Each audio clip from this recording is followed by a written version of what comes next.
नमस्कार, news one India देख रहे हैं आप और मैं हूं आपके साथ प्रभा जोशी। यूपी की 13 लोकसभा सीटों पर मतदान खत्म हो चुका है। शाम 6 बजे तक कुल 59.65% वोटिंग हुई। इसी के साथ साथ आपको बताते चले कि सलेमपुर में 50.21% मतदान हुआ है। बलिया में 50.56% का मतदान हुआ। वहीं बांसगांव में 50.06% का मतदान हुआ। वहीं घोसी में 53.19% का मतदान हुआ है। वहीं गाजीपुर में 52.98% मतदान रहा और गोरखपुर में 52.25% मतदान रहा। वहीं रॉबर्ट्सगंज में 54.24% मतदान हुआ है और देवरिया में 54.13% मतदान हुआ। कुशीनगर में 56.04% मतदान हुआ है। वाराणसी में 56.06% का मतदान हुआ। वहीं मिर्जापुर में 55.83% मतदान हुआ और महाराजगंज में 58.63% का मतदान हुआ है। तो तमाम लोकसभा सीटों का जो मतदान प्रतिशत है वो लगभग 50 से 60% ही रहा। घोसी में 53.19%, गाजीपुर में 52.98%, वहीं गोरखपुर में 52.5% रहा। रॉबर्ट्सगंज में 54.24% रहा। देवरिया में 54.13% मतदान हुआ और कुशीनगर में लगभग 56% मतदान हुआ है। वहीं वाराणसी में भी 56% के आसपास ही मतदान हुआ। तो मिर्जापुर में 55.83% मतदान हुआ। महाराजगंज में 58.63% रहा। तो यूपी की लोकसभा जो 13 लोकसभा सीटें 7वें चरण की थी उसमें जो मतदान प्रतिशत है वो लगभग 50 से 60% तक रहा है। तो अब लोकसभा चुनाव संपन्न हो चुका है। उत्तर प्रदेश की 80 लोकसभा सीटों पर मतदान हो चुका है। 7वें चरण में 13 सीटें रही। इन 13 सीटों पर मतदान हुआ जिसमें घोसी, गाजीपुर, महाराजगंज, रॉबर्ट्सगंज और साथ ही साथ वाराणसी, गोरखपुर तमाम ये सीटें रही जहां मतदान हुआ। तो 13 सीटों पर 7वें चरण में मतदान हुआ और अब लोकसभा चुनाव जो है वो संपन्न हो चुका है। 4 तारीख को नतीजे आएंगे और 4 तारीख का इंतजार अब सभी को है और साथ ही साथ जनता के साथ साथ अब प्रत्याशियों के जो दिलों के जो धड़कनें हैं वो भी लगातार बढ़ती ही जा रही है क्योंकि अब समय भी कम बचा हुआ है। 4 तारीख भी बेहद नजदीक है और 4 तारीख को नतीजे घोषित हो जाएंगे कि दिल्ली की जो सत्ता है, दिल्ली का जो कुर्सी है उस कुर्सी पर कौन काबिज हुआ, केंद्र की जो कुर्सी है उस पर कौन काबिज होने वाला है और साथ ही साथ जनता ने किस प्रत्याशी के भाग्य के फैसले को प्रत्याशी के पक्ष में रखा है ये भी 4 तारीख के नतीजे ही बता पाएंगे। तो 13 लोकसभा सीटें रही 7वें चरण की और 7 चरण अब संपन्न हो चुके हैं। बड़ी संख्या में मतदाताओं ने अपने मताधिकार का प्रयोग भी किया क्योंकि कई ऐसे सीटें रही जहां पर मत प्रतिशत भी कम रहा और उस मत प्रतिशत को बढ़ाने के लिए निर्वाचन आयोग, जिला प्रशासन, सरकार तमाम लोगों की ओर से कोशिशें की गई कि इस मत प्रतिशत को और भी ज्यादा बढ़ाया जा सके। तो यूपी की 13 लोकसभा सीटों पर मतदान अब खत्म हो चुका है। शाम 6 बजे तक 59.65% मतदान इन सीटों पर रहा है।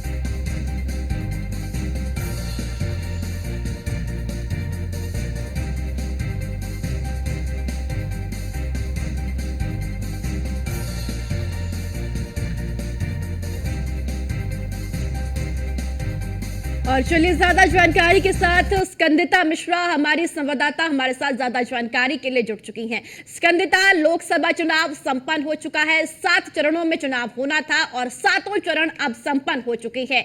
अगर बात मत प्रतिशत की करें तो कल का मत प्रतिशत पूरे प्रदेश भर में 59.65% रहा। कोशिश पूरी की गई कि इस मत प्रतिशत को 7वें चरण तक और ज्यादा बढ़ाया जा सके। 59.65% तक ही ये मतदान प्रतिशत रहा। देखिए, बिल्कुल आपको बता दें, कल अंतिम चरण का चुनाव हुआ है, यानी कि 7वें चरण का, और वोट प्रतिशत जो रहा है वो 55.7% रहा, जो कि अपने आप में कम है। जितने भी चरणों के चुनाव हुए, 7 चरणों में लगभग वोट परसेंटेज जो है वो कम देखने को मिला। हालांकि अगर 7वें चरण की बात की जाए तो पूर्वांचल की वो 13 सीटें थी जहां पर चुनाव होना था। और कल अगर मौसम की बात की जाए तो मौसम भी जो है वो थोड़ा ठंडा था, टेम्परेचर वहां पर इतना ज्यादा था, तो कहीं ना कहीं कयास लगाए जा रहे थे कि वोट परसेंटेज शायद बढ़े, लेकिन बावजूद इसके जब वोट प्रतिशत नहीं बढ़ा तो कहीं ना कहीं निराशाजनक है, क्योंकि इलेक्शन कमीशन लगातार प्रयास करता रहा लगभग सभी चरणों में और उससे पहले भी कि ज्यादा से ज्यादा लोग मत करने के लिए घरों से बाहर निकले, और कहीं ना कहीं लोग कयास लगा रहे थे कि जो वोट परसेंटेज कम हो रहा है वो बीजेपी का है। लेकिन जिस तरीके से एग्जिट पोल के नतीजे निकलकर सामने आए, उससे कहीं ना कहीं साफ तौर पर देखा जा रहा है कि कहीं ना कहीं बीजेपी का प्रदर्शन पलड़ा जो है वो भारी नजर आ रहा है। हालांकि इंडिया गठबंधन ने लगातार अपनी एड़ी चोटी का जोर लगाया, लेकिन अब होगा क्या ये तो 4 जून को पता चल ही जाना है। लेकिन जो एग्जिट पोल के नतीजे हैं उसमें से 80 में से 62 सीटें जो है वो एनडीए के खाते में जाती हुई साफ साफ नजर आ रही हैं। अगर इंडिया गठबंधन की बात कर ली जाए तो समाजवादी पार्टी कह रही है कि वो 59 सीटें जीत रही हैं, मतलब अखिलेश यादव लगातार कह रहे हैं कि वो लगभग सभी सीटें जीत रहे हैं। लेकिन अगर अनुमान देखा जाए तो 59 सीटों की अपनी बात कर रहे हैं, 12 सीटों को लेकर जो है कांग्रेस, क्योंकि कांग्रेस ने 17 सीटों पर यूपी में चुनाव लड़ा था, तो ऐसे में कांग्रेस का मानना है कि वो 12 सीटें जीत रही है। हालांकि होगा क्या ये तो 4 जून को पता चल जाएगा। सभी लोग लगभग सभी के एग्जिट पोल जो है वो नतीजे सामने निकल कर आ रहे हैं। वोट प्रतिशत जो कम रहा उसका एक साफ तौर पर कारण जो देखा गया वो गर्मी एक बड़ा कारण था, क्योंकि गर्मी के चलते लोग घरों से बाहर नहीं निकले मतदान करने के लिए। हालांकि इलेक्शन कमीशन की तरफ से तमाम इंतजाम किए गए थे लोगों को जागरूक करने के लिए, जैसे कि पोस्टर लगाए गए, होर्डिंग बैनर के जरिए उनको ज्यादा से ज्यादा मतदान करने के लिए, अपने मत का प्रयोग करने के लिए कहा गया। इसके अलावा पानी की व्यवस्था की गई, क्योंकि इलेक्शन क्योंकि लगातार जो गर्भवती महिलाएं हैं उनके ये तमाम इंतजाम किए गए। पोलिंग बूथ को सुंदर सजाया गया जिससे लोग जो है वो उत्साहित होकर मतदान करने के लिए आए। इसके अलावा व्हील चेयर का इंतजाम किया गया बुजुर्गों के लिए, जो बाहर टेंट वेंट था वो भी लगवाया गया जिससे लोगों को छाव में खड़े रहना पड़े, क्योंकि लंबी लंबी कतारें लग रही थी वोटिंग के लिए। तो ऐसे में तमाम इंतजाम करने के बावजूद भी अगर आखिरी चरण का वोट परसेंटेज 55.60% रहता है, कहीं ना कहीं निराशाजनक है वोट परसेंटेज में जिस तरीके से कमी आई। पोल की बात की जाए तो कहीं ना कहीं बीजेपी का पलड़ा भारी नजर आ रहा है। प्रचार की बात की जाए तो प्रचार जो है भारतीय जनता पार्टी बहुत पहले से शुरू कर दिया था उन्होंने प्रचार करना, चाहे उनके अभियान हो जिसमें उन्होंने जनसंपर्क अभियान चलाया था, मेरी माटी मेरा देश अभियान चलाया था। उन्होंने तमाम अभियान चलाकर जनता के बीच पहुंचे थे और ज्यादा से ज्यादा प्रदर्शन किया था। अगर बीजेपी की बात की जाए तो अपनी स्ट्रैटेजीज को लेकर बहुत ज्यादा गंभीर नजर आते हैं। जैसे अगर उनके अभियानों की बात की जाए या भारतीय जनता पार्टी का कोई छोटा सिपाही हो, कार्यकर्ता हो, सदस्य हो, यहाँ तक कि खुद वहां के मुख्यमंत्री हो, बीजेपी की अगर बात की जाए तो मुख्यमंत्री तक जो है वो धरातल पर मेहनत करते हुए नजर आए। 80 की 80 लोकसभा सीटों पर बीजेपी पहुंची और वहां पर उन्होंने पहले से प्रचार चालू किया और अंत तक जो है वो लगातार प्रचार में जुटे रहे। केंद्र की सरकार बनने जा रही है तो केंद्र की बात की जाए तो सभी लगभग जो दूसरे राज्यों के मुख्यमंत्री हैं वो भी यहाँ पर पहुंचे, चाहे मध्य प्रदेश के मुख्यमंत्री की बात कर ली जाए, राजस्थान के मुख्यमंत्री की बात कर ली जाए या अन्य राज्यों के मुख्यमंत्रियों की बात की जाए, उत्तराखंड के मुख्यमंत्री की बात की जाए, तो वो भी प्रचार करने के लिए उत्तर प्रदेश की धरती पर आए और उन्होंने लगातार भारतीय जनता पार्टी के लिए, उनके प्रत्याशियों के लिए वोट की अपील करते हुए नजर आए। इससे कहीं ना कहीं साफ तो ये पता चल रहा है कि भारतीय जनता पार्टी कितनी ज्यादा गंभीरता से चुनाव में प्रदर्शन के लिए उन्होंने लगातार प्रयास किया। इंडिया गठबंधन की बात की जाए तो इंडिया गठबंधन ने भी मजबूत टक्कर दी, लेकिन उनका प्रचार जो है वो काफी लेट शुरू हुआ और इसी को लेकर कहीं ना कहीं अब लग रहा है कि जो टक्कर है उसमें कहीं ना कहीं विपक्ष जो है वो थोड़ा कमजोर नजर आ रहा है। जो एग्जिट पोल नतीजे बता रहे हैं उस हिसाब से विपक्ष कमजोर नजर आ रहा है। हालांकि 4 जून को पता चल जाएगा, लेकिन अगर बैठकों की बात की जाए तो कल शाम को भी इंडिया गठबंधन की बैठक हुई है जिसमें अखिलेश यादव, बिहार की बात की जाए तो तेजस्वी यादव, इसके अलावा पंजाब के मुख्यमंत्री भगवंत मान और तमाम लोग जो है, सोनिया गांधी, राहुल गांधी, प्रियंका गांधी, ये सब इस बैठक का हिस्सा रहे इंडिया गठबंधन में, जहां पर उन्होंने तमाम पहलुओं पर बात की। ये जो मत प्रतिशत रहा कम, कई जो लोकसभा क्षेत्र हैं जैसे बांसगांव समझ लीजिए सबसे कम रहा कल 50.06%। ये खतरे की घंटी आखिर किस पार्टी के लिए नजर आती है जमीन स्तर पर? देखिए, अगर लोगों की बात पूर्वांचल की बात की जाए तो पूर्वांचल की कुछ सीटें तो हैं वो अपने आप में वहां पर जो दिग्गज है वो मैदान में उतरे हुए हैं, जिसमें से अगर गोरखपुर की बात की जाए तो रवि किशन वहां से मैदान में थे। समाजवादी पार्टी से काजल निषाद उनको टक्कर देती हुई नजर आ रही थी। तो वहां पर भी अगर वोट परसेंटेज की बात किया 54% रहा। अभी आपने बांसगांव की बात की, बांसगांव में 51.59% जो है वोट परसेंटेज रहा है। तो कहीं ना कहीं अगर वोट परसेंटेज की बात की जाए तो लोगों का मानना था कि बीजेपी का शायद ये वोट परसेंटेज कम रहा लगभग सभी चरणों में, लेकिन जो एग्जिट पोल के नतीजे बता रहे हैं वो वोट प्रतिशत के एकदम उलट आ रहे हैं। अगर वोट प्रतिशत अगर बीजेपी का कम रहा होता तो एग्जिट पोल के नतीजे शायद कुछ और होते, लेकिन जिस तरीके से एग्जिट पोल के नतीजों के अनुसार बीजेपी का पलड़ा भारी नजर आ रहा है, उससे कहीं ना कहीं लग रहा है कि जो वोट प्रतिशत है उससे बीजेपी पर कुछ खासा प्रभाव पड़ा नहीं है। हालांकि जो अंतिम जो है वो तो 4 जून को पता चलेगा, लेकिन जो वोट प्रतिशत रहा वो लगभग सभी जगह कम रहा। महाराजगंज की बात कर ली जाए तो महाराजगंज में करीब 60% जो है वोट रहा है। गोरखपुर में 54% रहा। कुशीनगर की बात की, कुशीनगर में 57.39% जो है वोट परसेंटेज रहा है। इसके अलावा अन्य तमाम जगह थी, देवरिया में जो है 55.30% जो है वोट परसेंटेज रहा है। तो लगभग सभी जगहों पर वोट परसेंटेज कम रहा है। सलेमपुर की बात की जाए तो 51% जो है वहां का वोट परसेंटेज रहा है। तो लगभग 7वें चरणों में जहां पर उम्मीद थी, क्योंकि कल मौसम भी जो है वो सुहावना था, लोगों को उम्मीद थी लोग ज्यादा घरों से बाहर निकलेंगे, शायद वोट परसेंटेज अब बढ़ेगा क्योंकि कल से तापमान गिरा है। लेकिन बावजूद इसके अगर इन 13 सीटों पर 55% वोटिंग आना कहीं ना कहीं निराशाजनक है कि लोग जो है वो मत करने के लिए बाहर नहीं निकल रहे घरों से। इलेक्शन कमीशन के तमाम इंतजामों के बाद भी जहां पर वो पानी की व्यवस्था करवा रहे हैं, जहां वो गर्भवती महिलाओं के लिए या सीनियर सिटीजन्स के लिए व्हील चेयर की व्यवस्थाएं करवा रहे हैं, यहाँ तक कि घर से वोट करने तक का इंतजाम दे रहे हैं। बावजूद इसके अगर वोट परसेंटेज कहीं कम लग रहा है तो इसका एक दूसरा कारण भी नजर आता है, जिसमें ये कि लोगों को समझ में नहीं आ रहा कि वो किसको वोट दे, यानी कि जो बीती सरकार से खुश ना हो और जो उनको ऑप्शन भी अच्छे समझ में ना आ रहे हो। तो ऐसे में एक दूसरा कारण भी नजर आ रहा है कि जो लोग हैं वो लोग जिनको इनके पास कोई ऑप्शन नजर नहीं आया, इसलिए वो घरों से बाहर नहीं। कुछ लोग जो साइलेंट वोटर भी सबसे ज्यादा नजर आए हैं, जो कुछ भी बोलने के लिए तैयार नहीं थे कि उनके मुद्दे क्या है, कहां वो उसकी सपोर्ट कर रहे। साइलेंट वोटर्स को लेकर भी एक जो नैरेटिव सेट हुआ है वो कहीं ना कहीं अलग इस बार भी देखने को मिल रहा है। बिल्कुल, आप बिल्कुल सही कह रही हैं। साइलेंट वोटर्स इस बार काफी ज्यादा देखने को मिला है। किसी ने भी खुलकर जो है वो नहीं बताया कि वो किस मुद्दों पर वोट करेंगे। हालांकि जब जनता के बीच गए, जनता की नब्ज टटोलने का प्रयास किया कि आखिर क्या उनके मुद्दे हैं, तो वो विकास के मुद्दे गिनाते हुए नजर आए कि हमारे क्षेत्र का विकास हो,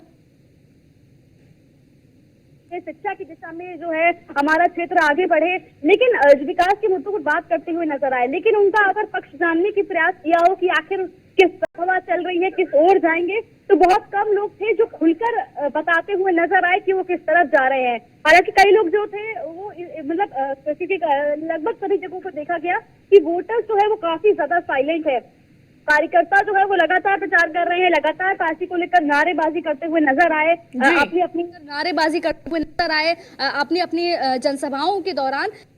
जो है वो इस बार काफी ज्यादा शांत है, नहीं पता चला कि किस ओर जा रहा है उनका वोट। हालांकि जो नतीजे कह रहे हैं एग्जिट पोल के, उस महीने के बीजेपी का भारी नजर आ रहा है। इंडिया गठबंधन की अगर बात की जाए तो उन्होंने भी अपनी चोटी का जोर लगाया। एक तरफ 2 युवाओं की जोड़ी जिसमें अखिलेश यादव, राहुल गांधी एक साथ संयुक्त जनसभाएं करते हुए नजर आए। प्रियंका गांधी की बात की जाए तो प्रियंका गांधी और डिंपल यादव आज में रोड शो किया, जनता के बीच में एक मैसेज देने की कोशिश की कि किस तरीके से 2 बहुएं जो हैं वो एक साथ इकट्ठी होकर प्रचार कर रही हैं। जहां पर वो काशी विश्वनाथ के दर्शन करने भी पहुंची थी और बनारस में जिस तरीके से उन्होंने प्रचार किया, रोड शो किया।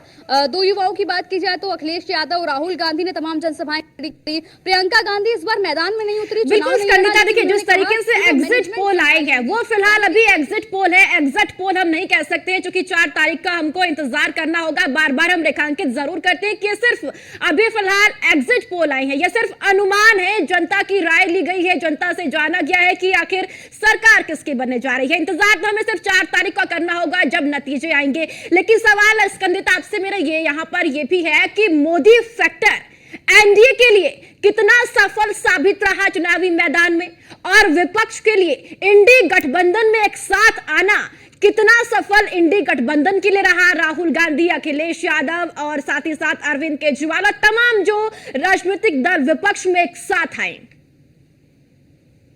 पे देखा उस हिसाब से मैं बताना चाहूंगी, इंडिया गठबंधन जो है वो 2 मैसेज देने में काफी हद तक कामयाब रहा, जिसमें से पहला जो वो संविधान बचाने की बात करते हुए नजर आए, जिसमें उन्होंने जनता के बीच में उनके दिमाग में वो मैसेज डालने की का प्रयास किया साफ तौर पर कि अगर बीजेपी की सरकार आती है तो संविधान खतरे में है। इसके अलावा आरक्षण की बात उन्होंने जो है वो एक मुद्दा उन्होंने जोरों से उठाया, महंगाई का मुद्दा जोरों से उठाया, बेरोजगारी का मुद्दा जोरों से उठाया, यहाँ तक कि इलेक्टोरल बॉन्ड पे वो जो है वो जनता के बीच में बात करते हुए नजर आए विपक्ष। यानी कि उन्होंने जो मुद्दे थे वो अच्छे से उठाए और जनता के बीच में जो है उन मैसेजों को, जो मैसेज वो देना चाहता था विपक्ष, वो देने का काम उन्होंने किया। और अगर मोदी गारंटी की बात की जाए, जिस तरीके से की बात की जाए, तो जो लोग ज्यादातर जो बीजेपी को वोट करते हुए हैं वो उनको अपने क्षेत्र के सांसद से मतलब नहीं है कि उनके क्षेत्र का सांसद कौन है, कौन प्रत्याशी है, उससे उनको मतलब नहीं है। कहीं ना कहीं अगर बीजेपी की बात की जाए तो लोग मोदी और योगी के नाम पर जो है वोट करते हुए नजर आए, क्योंकि अगर प्रदेश की बात की जाए, प्रदेश स्तर की, तो कहीं ना कहीं सीएम योगी आदित्यनाथ का जिस तरीके लॉ एंड ऑर्डर को उन्होंने मेंटेन किया है उससे संतुष्ट नजर आए। जिस तरीके से उनकी बाकी राज्यों में डिमांड है उसको लेकर, यानी कि जो बीजेपी का वोटर्स है वो कहीं ना कहीं सांसद के नाम से वोट कम करता हुआ नजर आया, बल्कि मोदी और योगी के नाम पर जो है वोट ज्यादा पड़े, क्योंकि ये सेंट्रल का ही चुनाव था। तो ऐसे में मोदी योगी के नाम पर जो है वो वोट करते हुए लोग नजर आए हैं। अगर विपक्ष की बात कर ली जाए इंडिया गठबंधन की, क्योंकि राहुल गांधी, अखिलेश यादव उत्तर प्रदेश की 80 लोकसभा सीटों पर यहाँ पर साथ में थे, उन्होंने जिस तरीके से प्रचार किया 2 मैसेज देने में कामयाब रहे। एक जो उन्होंने अपने मैनिफेस्टो लेके आए, बीजेपी ने अलग तमाम वादे किए, मोदी की गारंटी, जिसमें उन्होंने तमाम गारंटियां लेने के बाद की बात की।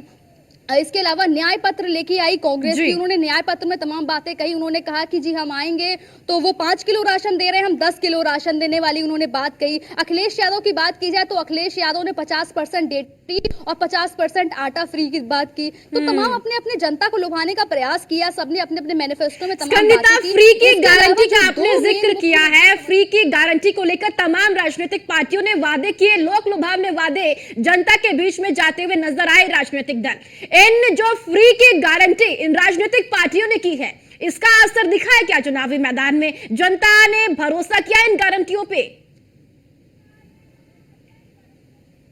देखिए, बिल्कुल आपको बता दें, जनता की जब नब्ज टटोलने की कोशिश की आखिर उनके मुद्दे क्या है, क्या वो इन फ्री के राशन से खुश है, क्योंकि लगभग जब जितनी भी पार्टियां हैं, पॉलिटिकल पार्टी, बीजेपी पहले से जो है वो 5 किलो राशन मुफ्त देती हुई नजर आ रही है। विपक्ष जो है उसने कह दिया कि जी हम 10 किलो राशन फ्री देंगे, लेकिन जनता क्या चाहती है? क्या जनता राशन चाहती है? जिसमें से कई गरीब लोग जो है वो ये कहते हुए नजर आए, क्योंकि उनके पास जो है वो क्योंकि वो बीपीएल की कैटेगरी में आ रहे हैं, लोअर क्लास के जो लोग थे वो ये कहते हुए नजर आए कि जी राशन जो हमारे लिए है वो एक तरीके से जड़ी बूटी है, मतलब उनको खाने का, उनके राशन की गारंटी है। तो ऐसे में उनका कहीं ना कहीं वोट जो है वो साफ तौर पर बीजेपी की तरफ जाता हुआ नजर आया, कि वो इस चीज से काफी ज्यादा प्रभावित हुए कि अगर विपक्ष आएगा तो हमें 10 किलो देगा, या मोदी जी अगर 10 सालों से हैं तो हमें 5 किलो राशन मिल रहे हैं।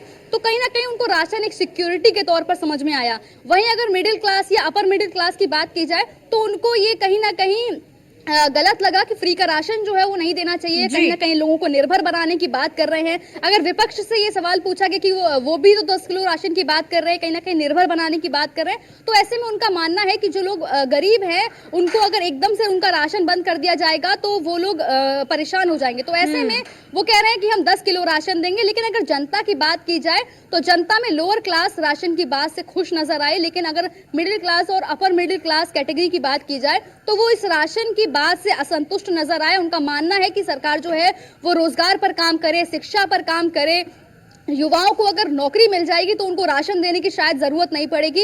इस तरीके के भी लोग जो है जनता के मुंह से सुनने को मिला कि उनके ओपिनियन सामने निकल कर आए, जिसमें वो कहते हुए नजर आए कि सरकार को शिक्षा की दिशा में काम करना चाहिए। कई जो छोटे बच्चों से बात करने का प्रयास किया तो छोटे बच्चे इस तरीके की चीजें निकलकर सामने आए कि उनकी शिक्षा जो है उसको थोड़ा सस्ता कर देना चाहिए, क्योंकि प्राइमरी अधिकार है बच्चों का। तो शिक्षा की दिशा में, हेल्थ की दिशा में, स्वास्थ्य की दिशा में लोगों को, सरकार को काम करना चाहिए, चाहे वो सरकार किसी की भी आए, या तो चाहे वो एनडीए की सरकार बने या इंडिया गठबंधन में से किसी की सरकार बने, लेकिन जो जनता के मुद्दे थे उसमें शिक्षा एक बड़ा मुद्दा बच्चों की तरफ से निकलकर सामने आया। उनका मानना है कि उनको एक जो भरपूर शिक्षा, जो उनका प्राइमरी अधिकार है, वो उनको शायद नहीं मिल पा रहा है कहीं ना कहीं। और स्वास्थ्य को लेकर एक बड़ा मुद्दा लोगों को, अगर जो रूरल एरियाज में हम गए तो वहां पर लोग कहते हैं कि वहां सुविधा है ठीक से नहीं है, उनको दूर दराज शहरों में जाना पड़ता है इलाज के लिए, इलाज एक उनको मिल पाए उसके लिए। इसके अलावा बेरोजगारी एक बड़ा मुद्दा निकल कर आया है, जिसमें मिडिल क्लास से लेकर अपर मिडिल क्लास का लोग जो है वो ये कहता हुआ नजर आया कि मिडिल क्लास की राशन जो है वो कहीं ना कहीं जो जनता को निर्भर बना रहा है, इसको खत्म करने के बजाय अगर वो रोजगार दे दे, हर घर में अगर एक रोजगार हो तो कहीं ना कहीं जो है वो जनता ज्यादा खुश हो जाएगी या उनके क्षेत्र का ज्यादा विकास हो पाएगा। तो ये तमाम मुद्दे थे। महंगाई एक बड़ा मुद्दा नजर आया सामने, जिसमें महिलाओं ने इस मुद्दे को काफी जोर शोर से उठाया कि महंगाई कहीं ना कहीं बढ़ी है और जो सरकार महंगाई को कम करेगी उसको वो वोट देंगी, महंगाई के मुद्दे पर वोट देंगी। युवा कहते हुए नजर आए कि वो बेरोजगारी के मुद्दे पर वोट देंगे, जो सरकार रोजगार देगी। बच्चे जो है वो शिक्षा का मुद्दा उठाते हुए नजर आए। जो बच्चे कॉलेज के स्टूडेंट्स हैं, जो 18 साल के हैं, जिन्होंने पहली बार वोट डाला, उनका प्राइमरी मुद्दा जो था वो शिक्षा का था कि जो सरकार हमें अच्छी शिक्षा देगी, या जो शिक्षा का जो जिस तरीके से आजकल जो प्राइवेट पे फीस ली जा रही है उसको जो अगर कोई कम करता है, क्योंकि किसी भी देश की अगर बात की जाए तो बच्चों का प्राइमरी अधिकार होता है शिक्षा। अगर ऐसे में शिक्षा महंगी हो जाएगी तो बच्चों के लिए पढ़ना मुश्किल है। तो जितने भी जिन्होंने पहली बार वोट डाला है, जो 18 साल के बच्चे हैं, जो कॉलेज के स्टूडेंट्स हैं, की बात की जाए तो उन्होंने पेंशन का मुद्दा उठाया कि उनको पेंशन मिले या उनकी जो स्वास्थ्य की व्यवस्था जो है उसको लेकर उन्होंने मुद्दा उठाया कि उनको अपने क्षेत्र से बाहर ना जाना पड़े इलाज के लिए, उसका उचित इलाज मिलाए। तो अगर हिंदू मुस्लिम या अगर जाति वोट बैंक की बात की जाए तो लोग इस बार में काफी भ्रमित नजर आए। लोगों ने जाति के आधार पर न देखते हुए बल्कि विकास के मुद्दों पर वोट किया। जो जनता के बीच में हम सब गए, उनको जब बात करने का प्रयास किया तो कोई भी जाति के आधार पर वोट करता हुआ नजर नहीं आया। जो लोग थे जिनके सबसे अपने अपने मुद्दे थे, तो कहीं ना कहीं देख पा रहे हैं कि जनता जो है कहीं ना कहीं ज्यादा अवेयर हो रही है। और इस बार जिस तरीके से भी आपने भी बोला कि वोटर जो साइलेंट नजर आया, वो सच बात है। वोटर जो है वो काफी ज्यादा साइलेंट था, उन्होंने जाके अपना मतदान किया है। हालांकि जो नतीजे हैं, जो जनता अब डिसाइड करेगी 4 जून को कि आखिर उनको किसके हाथों में अपने देश की कमान सौंपनी है। 10 साल से जो है प्रधानमंत्री मोदी जी है, लेकिन अब आने वाले टाइम में क्या वो एक बार मोदी जी को मौका देंगे, क्या इस बार कुछ जो नतीजे हैं वो कुछ उलट सकते हैं, वो देखना होगा 4 तारीख को। लेकिन जनता ने जो दिखा वो कहीं ना कहीं साफ तौर पर दिखा कि जनता काफी ज्यादा अवेयर है और देखते रहेगा उनके वो विकास के मुद्दे थे, उनके क्षेत्र के मुद्दे थे, उनके क्षेत्र के मुद्दे, क्षेत्र के विकास के मुद्दे थे और उनके खुद के स्वयं के विकास के मुद्दे थे, शिक्षा के मुद्दे, बेरोजगारी के मुद्दे, स्वास्थ्य के मुद्दे, तमाम मुद्दे। मतलब अगर सिटीजन की बात की जाए जिनको पेंशन नहीं मिलती है, उनके पेंशन के तमाम मुद्दे थे। महंगाई को लेकर लोगों ने बात की। किसानों की बात की जाए तो किसान उनकी अलग डिमांड है कि उनकी डिमांड को जो क्वेश्चन करेगा वो उसके हिसाब से वोट करेंगे। तो तमाम अलग अलग चीजें जो है वो इस पर समय क्षेत्र में नजर आए। वोट परसेंटेज की बात की जाए तो वोट परसेंटेज लगभग सभी चरणों में 2019 के मुकाबले काफी कम रहा। लेकिन जिस तरीके से सभी पार्टियों ने अपना प्रचार किया और लोगों का मानना है कि वो जीत रहे हैं। अगर इंडिया गठबंधन की बात की जाए तो उनका मानना है कि वो सरकार बनाने जा रहे हैं। अगर बीजेपी की बात बिल्कुल स्कंदिता, सबके अपने अपने दावे हैं और 4 जून का इंतजार अब सभी को है और जब नतीजे आएंगे। फिलहाल बहुत बहुत शुक्रिया आपका जानकारी के लिए। और चलिए यहाँ वक्त एक छोटे से ब्रेक का है, जल्द लौटेंगे। आप बने रहिए न्यूज़ 1 इंडिया के साथ।